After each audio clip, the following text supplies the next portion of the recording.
usually we associate Orthodoxy in the Western world with ethnic ghettos and a church that is basically driven and motivated for the needs of the ethnic minorities that have come.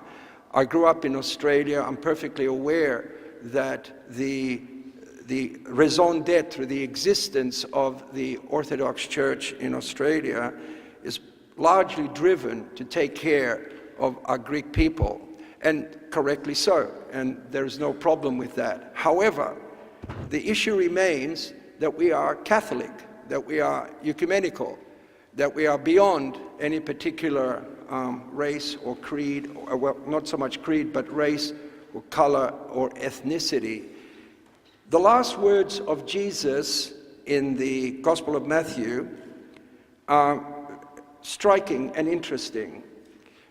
In Jewish culture, usually the last words spoken by a rabbi or a patriarchal figure are usually the words that have great resonance and great impact.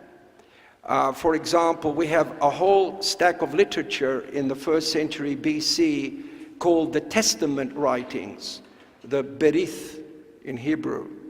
And what they are is the last will and testament of the great patriarchs. They are pseudepigraphical, they are apocryphal, but they convey the mood of Judaism in the 1st century BC to the 1st century AD. The last will and testament. So a whole stack of books were written, an incredible genre of literature called the Testament literature. And what it does is it analyzes the last minutes of a dying figure, such as Isaac, Job, Jacob, the testament of Jacob, the testament of Job, the testament of this and that, Old Testament figures. When we look at the last will and testament of Jesus, the last words that the Lord spoke, he could have chosen many words to speak, and he could have chosen many things to say, but the last words are his last will and testament, which in Judaism has extraordinary power. What does he say? He could have said, at least, forgive your enemies, which is an important part of his message. He could have said many things, but this is what he said. Poreftendes mathitevsate pandata ethni. Go to the whole world. Go to the whole world. He didn't say, go to Israel. On the contrary, it's a movement away from Israel. Go to Egypt? No. Go to only the Roman Empire, which was the political power of the day? No. Go to the whole world. Is panda ta ethni.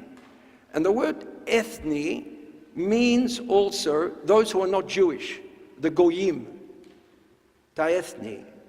So we have a specific commission by Christ that we are to go to the non-Jewish lands, right, ta ethni.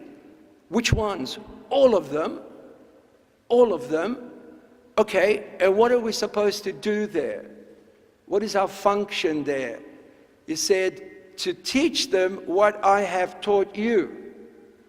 The Great Commission. And then he said, I want you to baptize them in the name of the Father and the Son and the Holy Spirit. The one name, Father, Son, Holy Spirit. For those of you who do theology, it's another example of the Holy Trinity in one. So here it is. Go to the whole world, baptize them, and teach them what I have commanded you. And the question remains, are we doing that as an Orthodox Church?